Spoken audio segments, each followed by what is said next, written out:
ओमज्ञानतिमिरन्धस्य ज्ञानाञ्जनशलाकया चक्षुरुन्मिलितं येन तस्मै श्रीगुरवे नमः।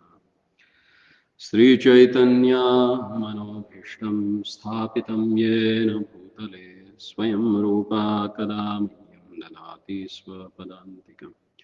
वन्देऽहं श्रीगुरोः श्रीयुतापदकमलं श्रीगुरून् वैष्णवाञ्च श्रीरूपं सागरजातं सहगणरघुनाथन्वितं तं सजीवं साद्वैतं सावधूतं परिजनसहितं कृष्णचैतन्यदेवं श्रीराधा कृष्णपादान् सहगणललिता श्रीशाखान्वितान् च राधानाथ समारभ्य मध्वमुनिं च मध्यमाम् अस्मदाचार्यपर्यन्तं वन्दे गुरुपरम्पराम्. So we'll continue from the prayers offered by Shukadeva Goswami from the Canto 2, Chapter 4, The Process of Creation, and text number 14.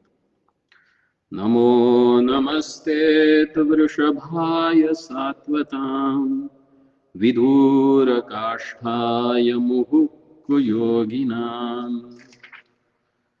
nirastasamyatishayena radhasa swadhamani brahmani ransyate namaha. Let me offer my respectful obeisances unto He who is the associate of the members of the Yadu dynasty, and who is always a problem for a non-devotees. He is the supreme enjoyer of both the material and spiritual worlds. He enjoys his own abode in the spiritual sky. There is no one equal to him because his transcendental opulence is immeasurable. Purport. There are two sides of the transcendental manifestation of the Supreme Lord, Sri Krishna. For the pure devotees, he is the constant companion, as in the case of his becoming one of the family members of the Yadu dynasty, or his becoming a friend of Arjun, or his becoming the associate neighbor of the inhabitants of Vrindavan. As the son of Nanda, Yashoda, the friend of Sudama, Sridama, and Madhumanga, or the lover of the damsels of Rajabhumi, etc. That is part of his personal features. And by his impersonal feature, he expands the rays of the Brahmajyoti, which is limitless and all-pervasive. Part of this all-pervasive Brahmajyoti, which is compared to the sun rays, is covered by the darkness of the Mahat-tattva. And this insignificant part is known as the material world. In this material world, there are innumerable universes like the one we can experience. And each of them, there are hundreds of thousands of planets like the one we are inhabiting. The mundaners are more and less captivated by the unlimited expansions of the rays of the Lord. But the devotees are concerned more with his personal form, from which everything is emanating. Janmadhyasya yataha. As the sun rays are converted in the sun disk, the Brahmajyoti is consecrated in Golok Vrindavan, concentrated in Golok Vrindavan, the topmost spiritual planet in the spiritual sky. The immeasurable spiritual sky is full of spiritual planets and named Vaikunthas. Far beyond the material sky, the mundaners have insufficient information of even the mundane sky. So, what can they think of the spiritual sky? Therefore, the mundaners are always far, far away from him.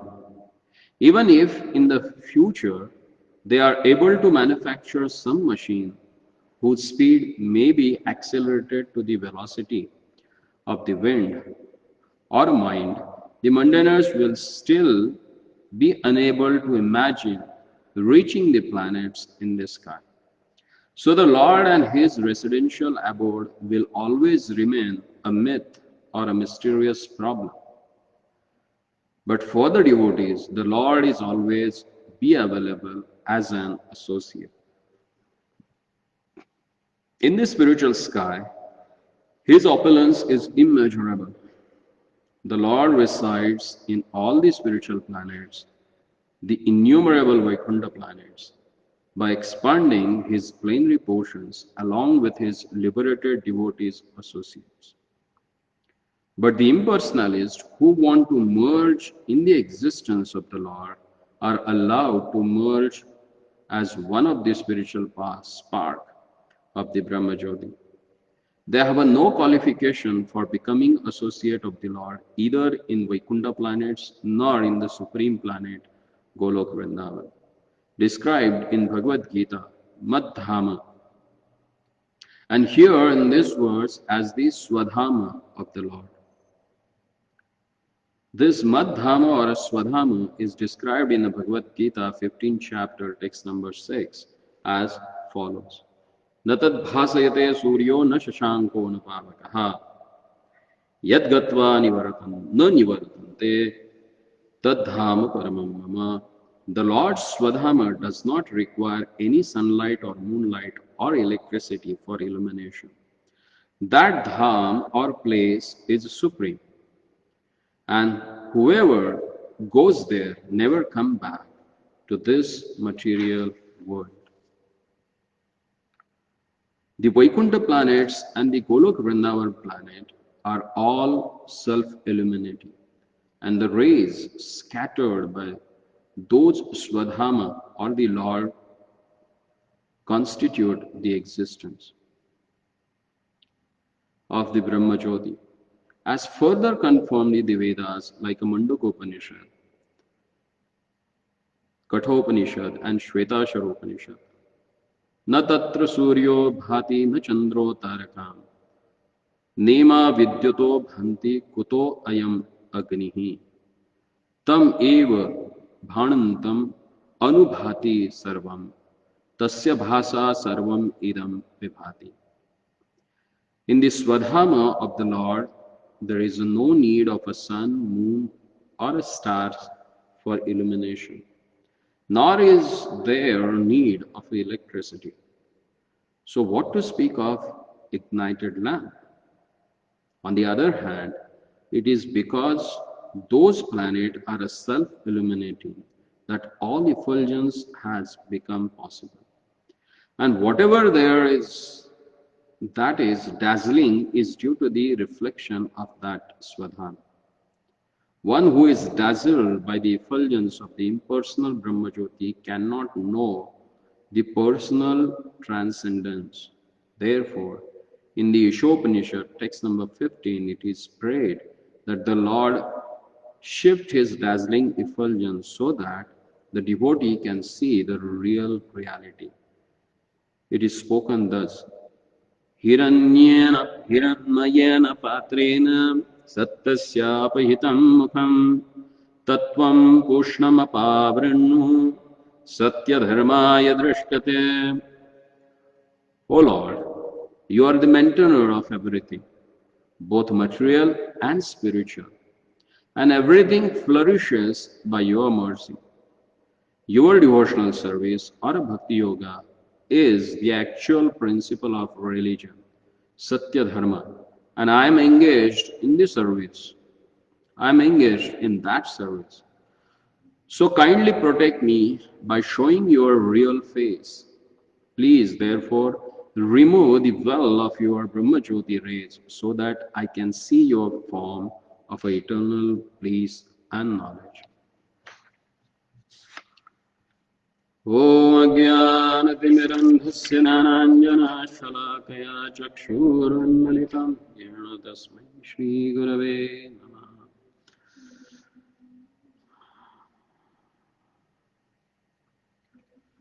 नमो नमस्तेस्तु ऋषभाय सात्वतां विदूरकाष्ठाय मुहुक्कुयोगिनां निरस्त समास्यात्येन राधसा स्वधामनि ब्रह्मणि रमशते नमः। Let me offer my respectful obeisances unto he who is the associate of the members of Yadu dynasty and who is always a problem for a non-devotees. He is the supreme enjoyer of both the material and spiritual world. Yet he enjoys his own abode in the spiritual sky. There is no one equal to him because his transcendental opulence is immeasurable.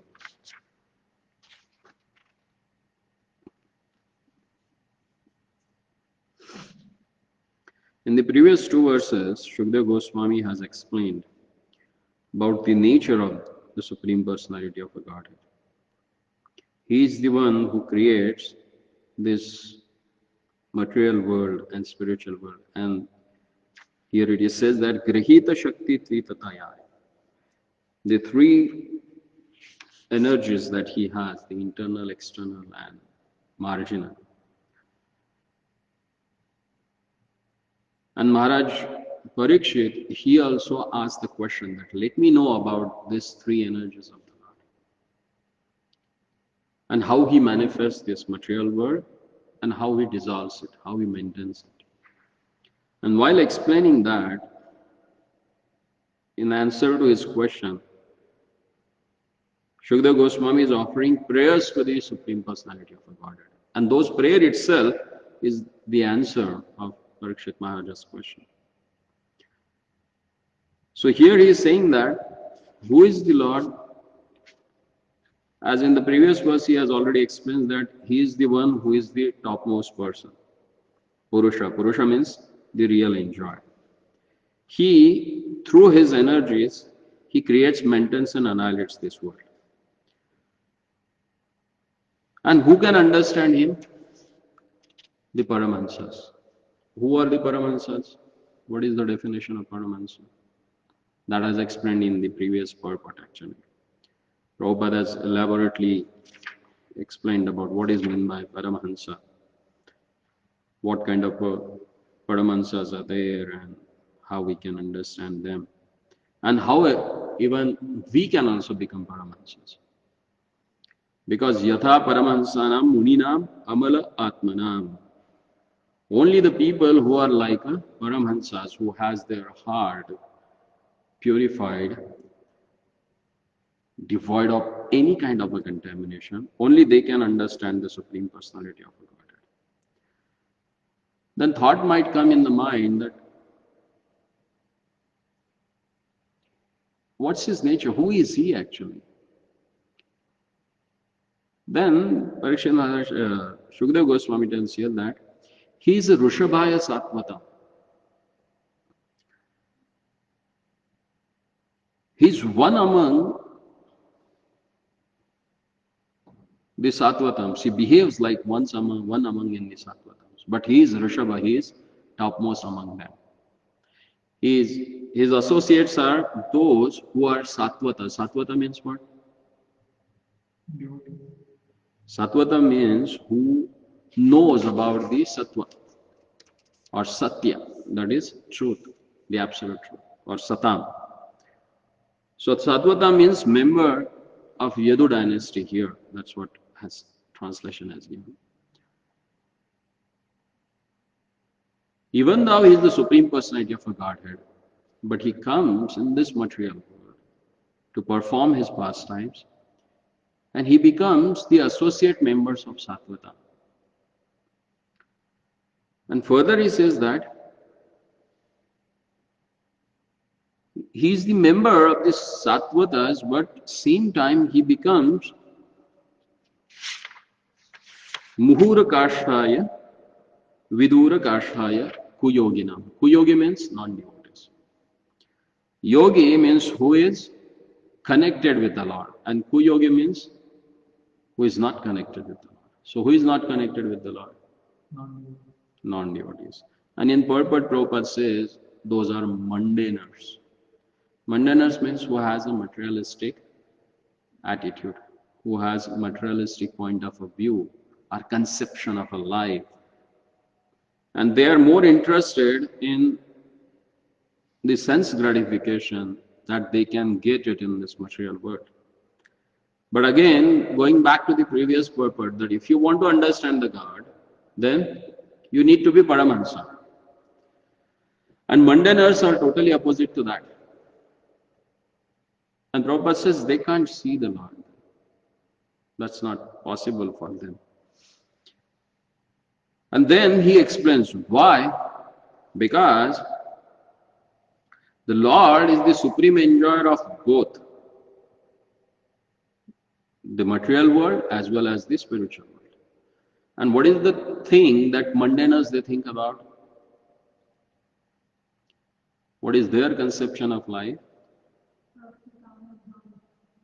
Ishwaroham aham bhogi, siddhoham balavana sukhi. I am the controller, Ishvara. I am the Siddha, I am the perfected living being. Balavan, I am the most powerful. And I am the happiest person. So if you consider yourself like that, then do you think that are you going to accept someone else subordination? If you think yourself as a controller, are you going to submit yourself to someone else? That's not possible. And that's why he clearly says here, the Lord is the controller of both the worlds. He is not control of this world, but he is controller of spiritual world also. Then the people with the conception that they are the controller, they can understand their Lordship. Then further he says, there is no one equal to him because his transcendental opulence is immeasurable. And then Prabhupada, in the purport, he says that, what to speak of spiritual world? Even in the things, in the material worlds, these mundaners, they can't fathom. They are not able to understand that. So things like, first they used to think about only one dimension. Then they come up with the invention of 2 dimensions. Then 3 dimensions. And now they are thinking about 4th dimension. But anything that can be understood through these material senses, that much only they can understand. Nothing beyond that. Even sometimes, which you can perceive through your senses also, not necessarily will give you the actual knowledge. Our sense perception is also not perfect. And we have so many examples.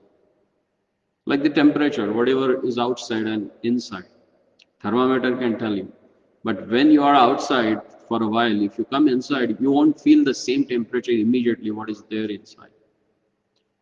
Because your perception depends upon some media. If that media is not working, your perception will be null and void. Like put a hand in the freezing water and take it out and put it in the boiling water. What will happen? Are you going to get the same temperature? What is the boiling temperature? No. Because you need a media. Or sometimes like you may have eyes. Object may be there in front of you. If the light is not there, are you able to see that object? Something is too close to your eyes and something is too far to your eyes. Can you able to see that? No, you have both light, you have the object, you have the eyes, but you can't see that. Why? Because again, it is depending upon some media. Okay, you have a light, you have object, you have eyes.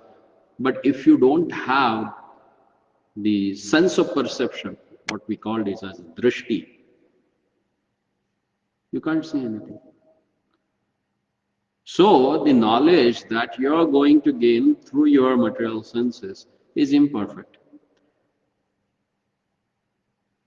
And through that, it's not possible to understand the reality. Then what to speak, which is something beyond your sense perception? What they call it as? Lord is known as a Adhokshaja. Adhokshaja means Adhokrata Akshaja Jnana. You can't understand him through the blunt senses. And Madhvacharya in his comment from Taittiriya Upanishad, he says that Avaka Manuso Gocharaha. How is Lord? Avak. Avak means you can't understand their lordship through your vacha or speech. Manasaha, not through your mind. Because sometimes mind also gets freezed and totally devastated. So in that condition, you can't have a plain thoughts. And gochar, go means senses, through your senses. So he's beyond that. And that's why Sripad Shankaracharya, he says, Narayano Paravyakta, he is beyond, which is not manifested through our senses. And then Prabhupada in this purport, he says that in the spiritual sky, his opulence is immeasurable. As Brahmaji in his prayers, he says that sometime, maybe someone with all his capacities, try to count the molecules on this earth.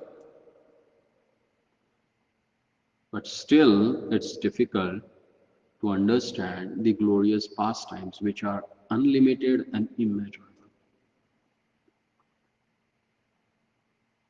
And then he says that, like from the time immeasurable or time immemorial, Lord Ananta, with his unlimited mouths, he is explaining the glories of their Lordship which are unlimited and still they are not yet finished. And he is going on for the time immemorial. So being concealed with our own ignorance, is that possible for us to understand those pastimes of the Lord or those glorious opulences of the Lord? No, that's not possible. And then Prabhupada explains in this purport about Dhamma, the spiritual abode of the Lord. He's a person, so person means that person must be having his own place where he can reside. So Lord has his own place, which is known as a Goloka. And that Swadhama Brahmani Ransate Nama, he says that Swadhama is full of effulgence and it has immeasurable opulences. As explained in the second canto itself, that there are three different realizations of the Supreme Personality of Godhead. Bhavadvida, what's that? Brahmeti, Paramatmeti, Bhagavanitisha. Their Lordship can be realized in the three different realizations according to the level of development of your consciousness. So the first people who are on the first level, they can understand their Lordship as a Brahma Jyoti, just effulgence, nothing else. They can't go beyond that. And most of those are like impersonalists or Brahmavadis. They are fixed in the knowledge. So they have the realization of Lord's Chit potency. And that's why they got it, Chitananda. Someone has attended that Ananda of Brahma Jyoti. But that is not long lasting. Because by nature, Jiva is having a service attitude. He needs to engage himself in some of the service. If he is not engaged in the service of the Lord, then definitely he will engage himself in the service of his own senses. Either you will be servant to Govinda, or either you will be servant to your senses, Godas. As Brahmaji, he prays in the, not 14, I think in the second canto itself, he says that, Aruya Kruchena Param Param Yatha, Param Padam Yatha, Pathanti Anadvrata, Yoshmada Padangrahi. Jnane Prayaso Udapasya Namanti Eva Jivanti Sanam Karitam Bhavadiya Varta. Ye Anya Arvindaksha Vimuktamaninas. Tvai Asad Bhavat Avishuddha Chetasa.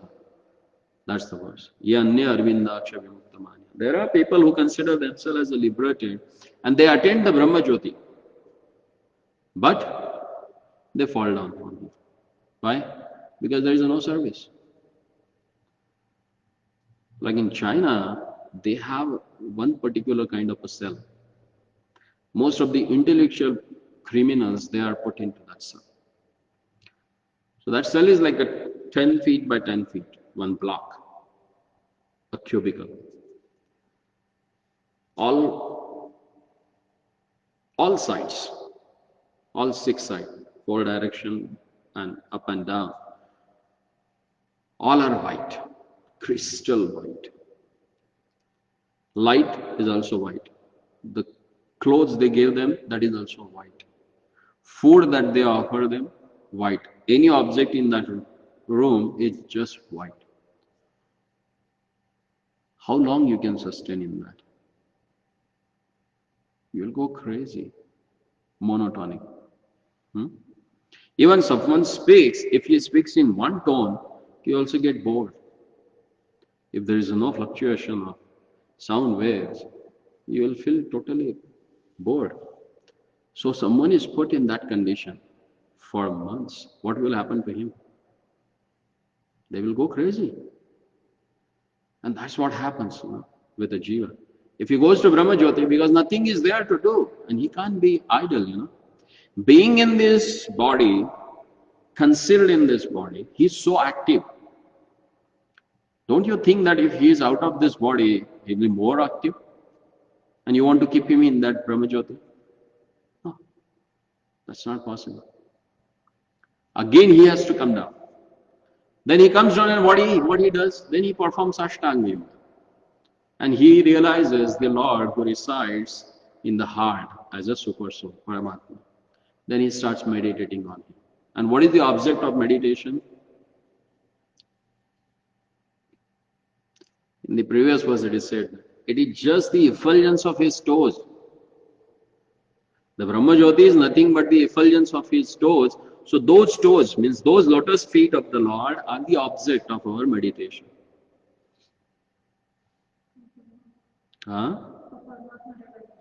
Yeah, that's what Paramatma realized. And then when he advances further, then he becomes the associate of the Lord. On this planet also, as well as in the spiritual world. And that's the real bliss, that's the real enjoyment. Because the Lord's place, which is called as a Swadharma, is self-eliminating. Do you remember any verse from Brahma Samhita for this?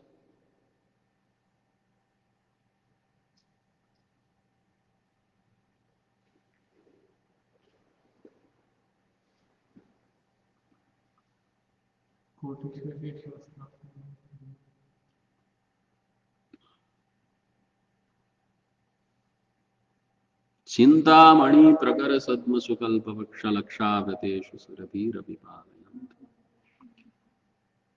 The whole spiritual abode is made up of Chintamani. And Chintamani is, they are self-illuminated and they gives everything whatever you ask for.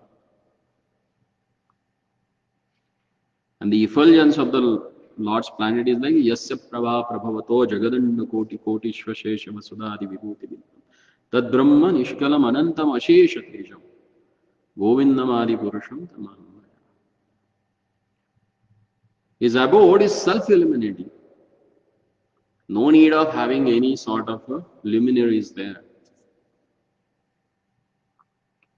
This world, which is covered with these 7 different layers of material elements. And because that, if something is covered, mean that is in darkness. But Lord's abode is Sat, Chit and Ananda, like Him. It is full of knowledge, it is full of bliss, and it is full of eternality. So there is no darkness at all. There is no ignorance.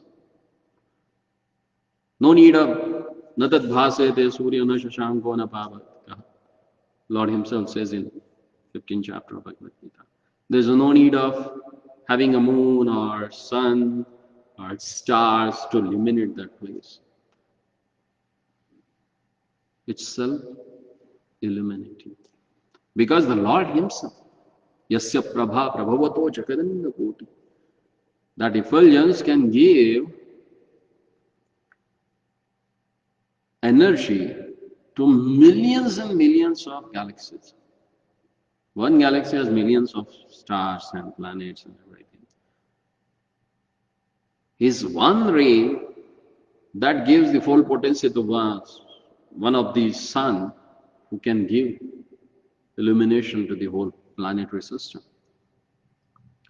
Can it is possible for us to understand that Lord through our mere intelligence, mere material intelligence? No. And then Prabhupada, just to give evidence for this, he quotes it from Mandukapura Upanishad, Kathopanishad and Shvetashara Upanishad. That says that na tatra suryo bhati, there is no sun which gives the light. Na chandrama taraka, not the luminaries, not the moon. Nema vidyuto bhanti kutoyam agnihi. There is no electricity, no fire. Tam yeva bhantam anubhati sarvam, tasya bhasa sarvamidam vibhati. Nothing but its Lord, whose effulgence gives the illumination to each and everything. And that's why in the Ishopanishad, devotees, they pray to their Lordship. By your mercy, if you take away this effulgence, then it's possible for me to see your face. And that's why we can see in Bhagavad Gita 11th chapter, the Lordship, He gave special eyes, drishti to Arjuna, or special vision through which he can visualize the Vishwarupa. Actually, Vishwarupa is nothing but Virata Rupa of the Lord, which constitutes all His material opulences as well as spiritual opulences. And that is meant for avidusham actually, for less intelligent people, because they can't directly understand the Lord as it is. For them, He manifests that particular form. But for the devotees, what He does, as Arjuna said, my Lord, please show me that form which is most blissful and most pleasing to the eyes, that Saumya Rupa with Dvibhuja. And then Lord Himself, He manifested that form in front of him.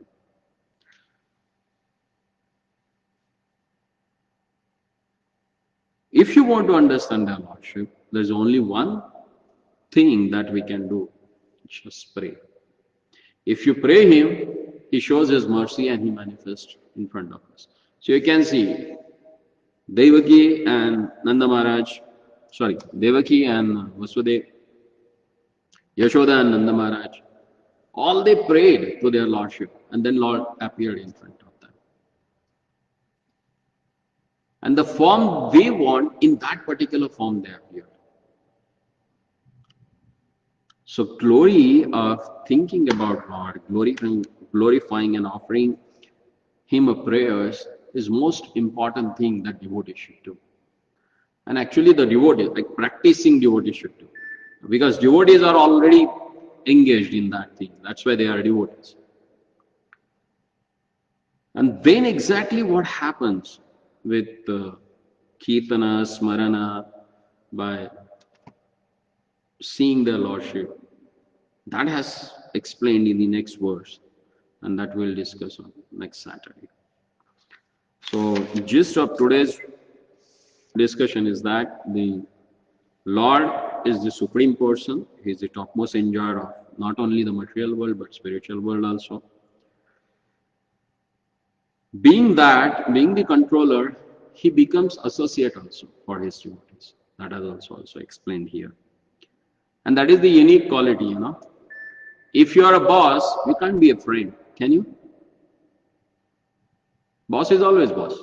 But here, even though he is a controller of all energies, but still he becomes the friend of one of the member and one of the associates of someone's family. That's the glory of the Lord. And his activities, his energies are immeasurable. His opulences are immeasurable. Because he is transcendental. That's the gist of this verse. So we'll continue with the glories of Kirtanam, Smaranam of the Lord in next text, on next Saturday. Hare Krishna. Sri Krishna Chandra Bhagavan ki Jai.